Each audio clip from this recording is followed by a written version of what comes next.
नमस्कार। Target RPC में आपका स्वागत है। हम पढ़ रहे थे शैक्षणिक उद्देश्य। एक पार्ट कंप्लीट हो गया था। हमने उसमें पढ़ा था सामान्य और विशिष्ट उद्देश्य, उनमें क्या अंतर होता है, उनकी क्या परिभाषाएं होती हैं। आज हम पढ़ेंगे शैक्षणिक उद्देश्यों का वर्गीकरण बीएस ब्लूम के अनुसार। बीएस ब्लूम को ने सन 1956 में बीएस ब्लूम ने सन 1956 में शैक्षणिक उद्देश्यों के वर्गीकरण का ज्ञानात्मक पक्ष में विश्लेषित करने का श्रेय दिया जाता है। ज्ञानात्मक पक्ष का वर्गीकरण किसने किया था दोस्तों? बीएस ब्लूम ने। और इसमें सर्वप्रथम वर्गीकरण किया था, इसलिए इसे क्या बोला जाता है? ब्लूम टेक्सोनोमी, जो पाठ्यक्रम परिवर्तन के आधार प्रदान करता है। जो क्या है? पाठ्यक्रम परिवर्तन का आधार प्रदान करता है। दूसरा है क्रथवाल। क्रथवाल, ब्लूम और मसीहा ने भावात्मक पक्ष के शैक्षणिक उद्देश्यों को सन 1964 में दिया।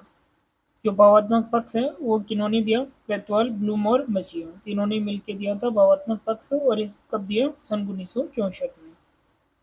क्रियात्मक पक्ष के उद्देश्यों को स्पेंसर ने सन 1969 में दिया। स्पेंसर ने दिया था, और कब दिया था? सन 1969 में। पहला पक्ष है ज्ञानात्मक पक्ष, ये ब्लूम ने दिया था और इसका संबंध मस्तिष्क से है। दूसरा है भावात्मक, ये ब्लूम, मसीहा और क्रथवाल ने दिया, इसका संबंध है हृदय से। ये कब दिया? 1964 में। तीसरा है क्रियात्मक पक्ष, ये स्पेंसर ने दिया और इसका संबंध है शारीरिक क्रियाओं से। पहला है ज्ञानात्मक पक्ष, पुनः देख लेते हैं। ज्ञानात्मक पक्ष ब्लूम ने दिया 1956 में, इसका संबंध मस्तिष्क से है। भावात्मक, ये ब्लूम, मसीहा और क्रथवाल तीनों ने मिलकर दिया था 1964 में और इसका संबंध हृदय से है। क्रियात्मक पक्ष ये स्पेंसर ने 1969 में दिया था और इसका संबंध शारीरिक क्रियाओं से है। पहला है ज्ञानात्मक पक्ष। ज्ञानात्मक पक्ष के जो प्रमुख पद है वो है, पहला है ज्ञान, दूसरा अवबोध, तीसरा अनुप्रयोग, चौथा विश्लेषण, पांचवा संश्लेषण और छठा है मूल्यांकन। और इसका क्रम कैसा? इस प्रकार है दोस्तों। जो ज्ञान है ये सबसे क्या है? निम्न है। क्या है दोस्तों? सबसे निम्न स्तर है। जबकि जो मूल्यांकन है ये क्या है? सबसे उच्च स्तर है। पहला पढ़ेंगे दोस्तों ज्ञान। संज्ञानात्मक पक्ष का सबसे निम्नतम स्तर है। जो ज्ञान है वो क्या है? संज्ञानात्मक पक्ष का सबसे निम्न स्तर है।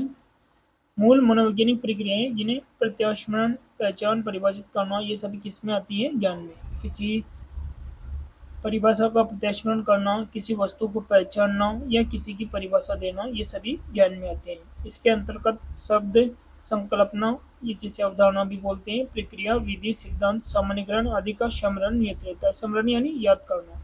क्या है? याद करना। ये किस में आता है? ये आता है ज्ञान में। इनमें अन्य पद है रेखांकन, पुनः उत्पादन और मापन। क्या क्या है दोस्तों? रेखांकन, पुनः उत्पादन और मापन। इसमें निम्न प्रकार के ज्ञान के प्रश्न संबंधित है, जैसे वृत्त का सूत्र क्या है, अमेरिका की खोज किसने की है, ये सभी किससे संबंधित है? ये संबंधित है ज्ञान से। जैसे वृत्त का सूत्र क्या है तो अपन बताएंगे पाई आर स्क्वायर। तो इससे क्या हुआ दोस्तों? प्रत्यास्मरण। प्रत्यास्मरण किस में आता है? ज्ञान में। तो इस प्रकार क्या है दोस्तों? इस प्रकार के प्रश्न ज्ञान से संबंधित होते हैं। दूसरा है अवबोध। किसी वस्तु ज्ञान को अधिग्रहण करने की क्षमता को हम अवबोध कहते हैं, यानी किसी वस्तु के बारे में जानना, उसके बारे में जो विशेषताएं हैं उनको समझना, उनको पुनः पूछने पर उन्हें पुनः बताना, या उनका विस्तार पूर्वक विचार प्रस्तुत करना, ये सभी किसमें आते हैं? अवबोध में आते हैं। इसमें आते हैं उद्धृत करना, परिवर्तित करना, यानी किसी वस्तु में, जैसे कोई ऐसे मान लेते कोई त्रिभुज में है तो हम बोलते हैं कि इसी परिधि का एक चतुर्भुज बनाओ। मतलब अपने पास एक तार है, हमने उससे त्रिभुज बनाया, फिर बोला कि इसी ही जो त्रिभुज की परिधि है इससे ही चतुर्भुज बनाओ। तो ये क्या हुआ? परिवर्तित करना। ये किसमें आता है? अवबोध में। वर्णन करना, चर्चा करना, अनुमान लगाना, व्याख्या करना, मोस्ट इंपोर्टेंट है। व्याख्या करना किसमें आता है? व्याख्या करना आता है अवबोध में। विव्यक्त करना, सामान्यीकरण करना। सामान्यीकरण करना दोस्तों विश्लेषण में भी आता है, जबकि अवबोध में भी आता है। ये दोनों में ही आता है। उदाहरण देना मोस्ट इंपोर्टेंट है दोस्तों। उदाहरण देना, उदाहरण देना किसमें आता है? अवबोध में। किसी भी चीज का उदाहरण देना, जैसे त्रिभुज है तो पूछ लिया कि त्रिभुज के उदाहरण बताओ, फिर हम समबाहु, विषमबाहु, समद्विबाहु इस प्रकार के त्रिभुज बताएंगे। तो ये किसमें आते हैं? अवबोध में। पहचानना, पहचानना भी दोस्तों अवबोध में भी आता है, किंतु प्राइवेसी या जो प्राथमिकता है वो किस में आती है दोस्तों, वो आती है ज्ञान में। संकेत करना, किसी भी वस्तु का संकेत करना या बताना, जैसे हमने ये संकेत कर दिया तो वो समझ जाएगा त्रिभुज क्या है, इस प्रकार कर दिया तो ये वृत्त है, इस प्रकार कर दिया तो ये चतुर्भुज है। तो संकेत से किसी चीज़ के बारे में जानना अवबोध है।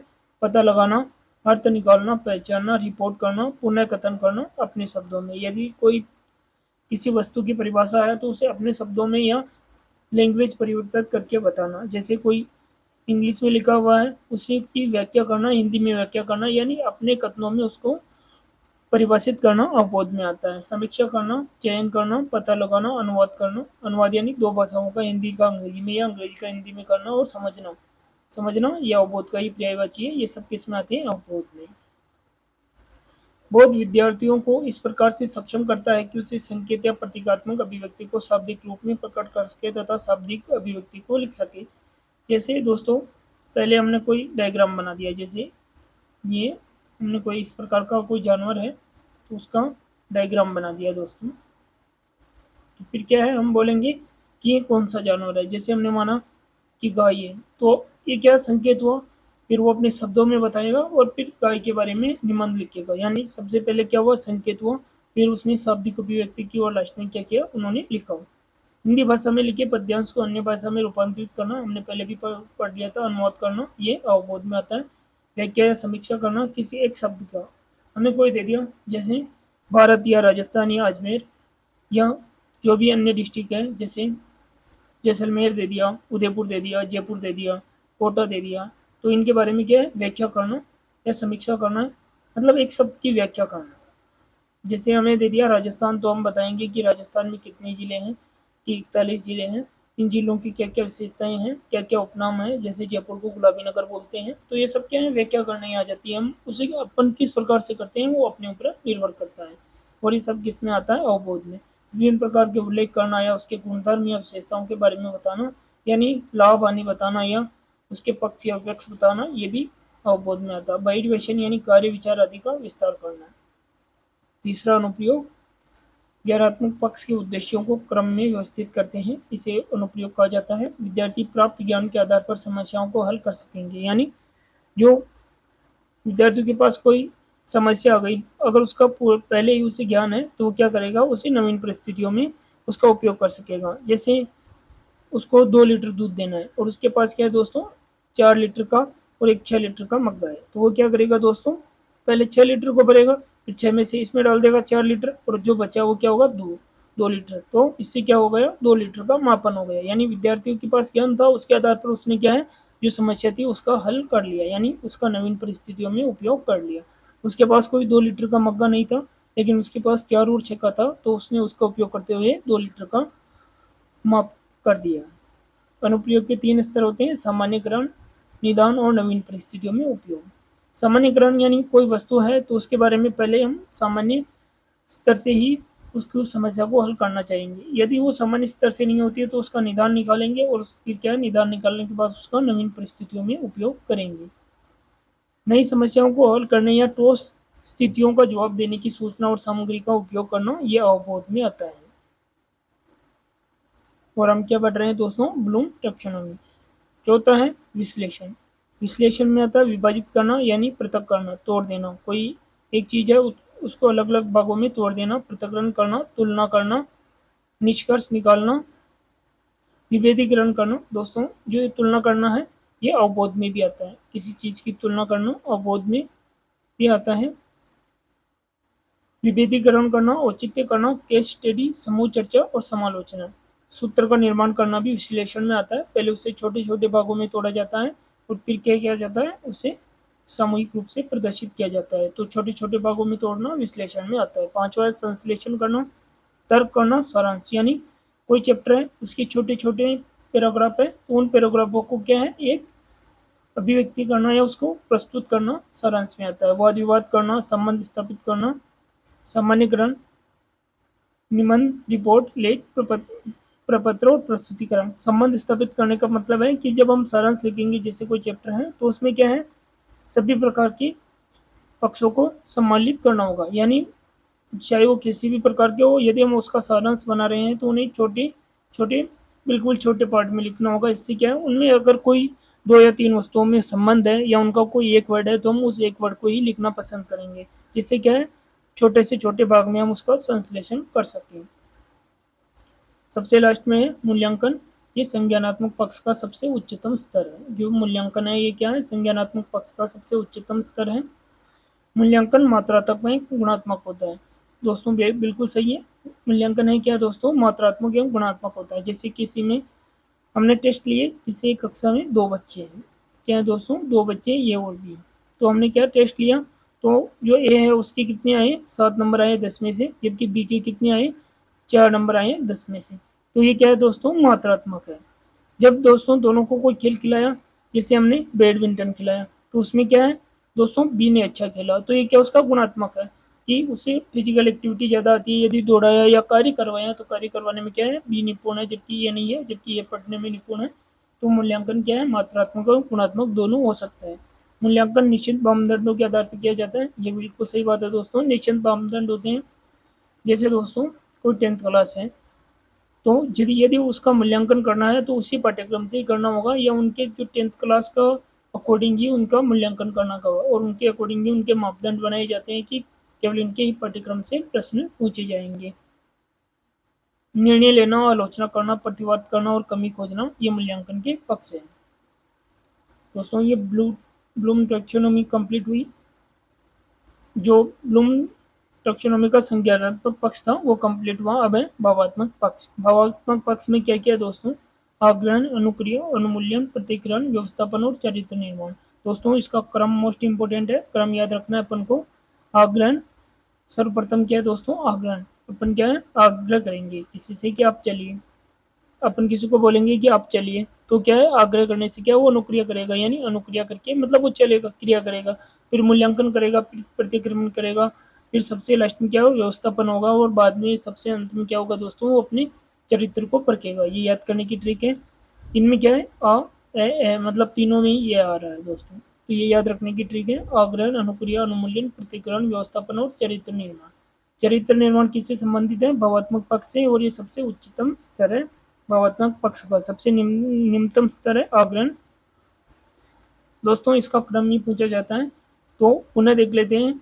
आग्रहण, अनुक्रिया, अनुमूल्यन, प्रतिकरण, व्यवस्थापन और चरित्र निर्माण, ये भावात्मक पक्ष के क्रम है। अब है क्रियात्मक पक्ष। क्रियात्मक पक्ष में सर्वप्रथम है उद्दीपन, फिर कार्यवाही, नियंत्रण, समायोजन, स्वाभाविकरण और आदत निर्माण। जो क्रियात्मक पक्ष है इसका निम्नतम स्तर है उद्दीपन, और सबसे उच्चतम स्तर है आदत निर्माण। तो दोस्तों इसका क्रम किस प्रकार है, उद्दीपन, कार्यवाही, नियंत्रण, समायोजन। दोस्तों अपन किसी उद्दीपन को देखते हैं तो क्या करते हैं दोस्तों, उसके प्रति क्रिया करते हैं। जब क्रिया करते हैं तो क्या होता है दोस्तों, नियंत्रण करना होता है, और जब हम नियंत्रण करना सीख जाते हैं तो दोस्तों फिर हम समायोजन करना भी सीख जाते हैं, और समायोजन से क्या है हमारा स्वभाव में आ जाता है। जब समायोजन हमारे स्वभाव में आता है दोस्तों तो अपन क्या है आदत का निर्माण कर लेते हैं। ये क्रियात्मक पक्ष के ये क्रियात्मक पक्ष के प्रमुख पद है। पुनः देख लेते हैं दोस्तों, ज्ञानात्मक पक्ष में ज्ञान, अवबोध, अनुप्रयोग, विश्लेषण, संश्लेषण, मूल्यांकन। भावात्मक पक्ष में आग्रहण, अनुक्रिया, अनुमूल्यन, प्रतिकरण, व्यवस्थापन और चरित्र निर्माण। क्रियात्मक पक्ष में है उद्दीपन, कार्यवाही, नियंत्रण, समायोजन, स्वाभाविकरण और आदत निर्माण। एनसीईआरटी के अनुसार दोस्तों गणित शिक्षण के उद्देश्य, पहला है ज्ञानात्मक उद्देश्य, इसमें पुनः स्मरण करना, तथ्यों, सिद्धांतों, संकेतों, आकृतियों को पहचानना, विभिन्न क्रियाओं एवं विधियों का ज्ञान करना, सिद्धांतों, नियमों, सूत्रों का ज्ञान करना और परिभाषाओं का ज्ञान करना। दोस्तों क्या क्या है, पुनः स्मरण करना, पहचानना, ज्ञान करना और परिभाषाओं के बारे में जानना, ये सभी किसमें आते हैं, ज्ञानात्मक पक्ष में। अवबोधात्मक दोस्तों अवबोधात्मक में आते हैं अवबोधात्मक उद्देश्य में आते हैं विश्लेषण करना, अंतर करना, तुलना करना, संबंध स्थापित करना। दोस्तों एनसीईआरटी के अनुसार विश्लेषण करना अवबोध में आता है, मोस्ट इंपॉर्टेंट है। जो विश्लेषण है ये अवबोध में आता है। अंतर करना, तुलना करना, संबंध स्थापित करना, ये सभी किसमें आते हैं, अवबोध में। व्याख्या करना, त्रुटि का पता लगाना, ज्ञान को क्रमबद्ध रूप से व्यवस्थित करना, अनुमान लगाना और उदाहरण देना, ये किसमें आते हैं, अवबोध में। और किसके अनुसार, एनसीईआरटी के अनुसार। दोस्तों ये विभाजन किसके प्रकार है, एनसीईआरटी के अनुसार। तीसरा अनुप्रयोगात्मक उद्देश्य, सर्वोत्तम विधि का चयन करना, किसी समस्या को हल करने के लिए विभिन्न विचार व्यक्त करना। और त्रुटि में सुधार करना, ये सभी किसमें अनुप्रयोगात्मक उद्देश्य में। चौथा है कौशलात्मक उद्देश्य, गणित की विभिन्न गणनाओं को सरलता, शीघ्रता एवं शुद्धता से करना। गणित की विभिन्न आकृतियों के सुंदर चित्र चार्ट बनाना, जैसे कोई भी आकृति बनाना, चित्र चार्ट मॉडल या किसी माप के द्वारा किसी आकृति का निर्माण करना, ये कौशलात्मक उद्देश्य में आता है। रेखीय गणित के विभिन्न नापों को पढ़ना और उससे नापों से क्या है डायग्राम बनाना, रेखाचित्र पढ़ना, त्रुटिपूर्ण यंत्रों में त्रुटि का पता लगाकर उनमें सुधार करना, गणना तथा गणित संबंधी अन्य प्रक्रियाओं को करने के लिए तालिकाओं यंत्रों का प्रयोग कर सकने में प्रवीणता उत्पन्न करना, ये सभी किसमें आते हैं दोस्तों कौशलात्मक उद्देश्य में। पांचवा अभिरुचि उद्देश्य, महान गणितज्ञों की जीवनी को पढ़ना, मोस्ट इंपोर्टेंट है महान गणितज्ञों की जीवनी को पढ़ना, अभिरुचि में आता है, मतलब जीवनी पढ़ना रुचि है। अध्यापक एवं विद्यार्थियों के मध्य संबंध स्थापित करना, विद्यार्थी विद्यार्थी के मध्य संबंध स्थापित करना, समस्या को हल करने के लिए निरंतर प्रयास करना, गणित की समस्याओं के से संबंधित प्रश्न पूछना। यदि कोई ये सभी क्या दोस्तों प्रश्न पूछना या प्रयास करना या संबंध स्थापित करना या किसी जीवनी को पढ़ना, ये सभी किस में आते हैं अभिरुचि में। क्या है दोस्तों पढ़ना, संबंध स्थापित करना, प्रयास करना, प्रश्न पूछना, ये क्या है दोस्तों प्रश्न पूछना क्या है रुचि है, तो ये किस में आएगा अभिरुचि उद्देश्य में। पुस्तकालय में वाचनालय में जाकर पढ़ना, गणित संबंधी विभिन्न पहेलियां पूछना, मोस्ट इंपोर्टेंट है दोस्तों पहेलियां पूछना और उनका निर्माण करना किसमें आता है अभिरुचि में दोस्तों। इसको बोलते हैं एप्टीट्यूड, और जो अभिवृत्ति होती है उसको बोलते हैं एटीट्यूड। गणित संबंधित चित्रों को एकत्रित करें, एल्बम बनाना यानी चित्र बनाना, उनका एकत्रीकरण करना, ये सभी क्या है अभिरुचि है। गणित कल्पों या क्रियाओं में रुचि लेना या किसी वस्तु को काटकर उसकी डिजाइन बनाना, ये क्या दोस्तों ये अभिरुचि है। अभिवृद्धि उद्देश्य, विषय के प्रति आशावादी दृष्टिकोण, आशावादी या धनात्मक या पॉजिटिव। ये किस प्रकार के हैं दोस्तों अभिवृत्ति है कि किसी प्रकार के किसी के लिए सकारात्मक नजरिया रखना अभिवृत्ति के अंतर्गत आता है। यदि हम जा रहे हैं तो हम अपने दोस्त के बारे में बता रहे हैं कि हाँ वो अच्छा आदमी है, वो हमारी मदद करता है, तो ये क्या है उसके प्रति अपना एटीट्यूड है या अपनी अभिवृत्ति है। कार्य को व्यवस्थित तरीके से करना, असफलताओं को स्वीकार करना, प्रत्येक कार्य को आत्मविश्वास और धैर्य के साथ करना, ये सभी किसमें आते हैं अभिवृत्ति में।